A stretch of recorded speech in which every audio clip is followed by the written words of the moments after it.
Today marks a big change in the weather. No, not just because it stopped raining and the sun's come out. The political weather. Yes, we've got a Home Secretary and a Prime Minister actually straight talking around grooming gangs for the first time ever. Suella Braverman makes it very, very clear that most of the grooming offences have been conducted by British Pakistani men. She's very, very clear about it.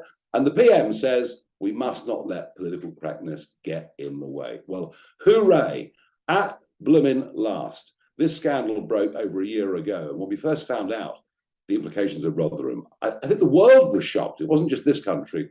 The world was genuinely shocked. And we moved on to Rochdale, Telford, and many, many other places around the country. It's a huge problem. It enrages the public. I can't imagine David Cameron, Theresa May, Boris Johnson, I can't even imagine them daring to break London-centric political taboos by making it absolutely clear who the offenders are.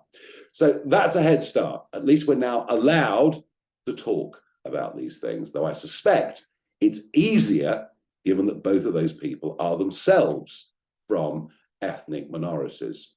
But when I hear a task force is going to be established, well, my heart does sink ever so slightly because it sounds like a very Blairite-style solution. Remains to be seen who's actually on this task force. We're told the National Crime Agency will be involved. What I wouldn't want to see is a list of the London elites, because if that happened, it wouldn't go anywhere.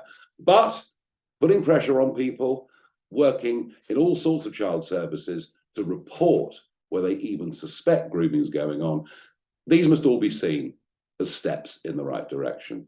But there's a lot further to go, because there's another form of racism that's going on out there that really is serious, and it's accusations being made against white people. Do you know, in 2014, at the height of the Rotherham grooming gang scandal, a couple, a Yorkshire couple, who were professional foster carers, who just happened to be members of UKIP, were taken off the foster care register. A white couple taken off the register because they were supporters of UKIP.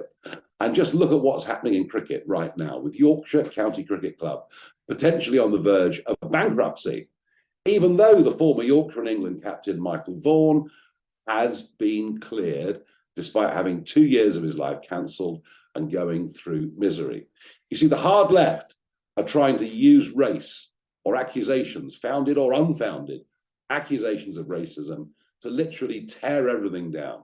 And in Scotland in the last few days, the chairman of Cricket Scotland, Anjan Luthra, he's resigned because the report he's produced 6 months on isn't deemed to say that racism is a bigger problem. So we've got huge problems here in our country.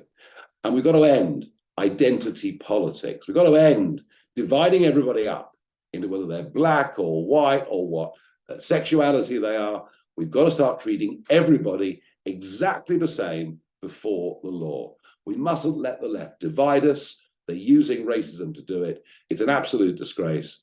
I have to say, all those local council people, all those police officers around the country that chose to ignore grooming for fear of being called racist, well, I wish they hadn't done so. But when you see what these people have done to people like Michael Vaughan, you understand there is a lot of fear out there. So look, today is at least a step in the right direction, a welcome change in the weather.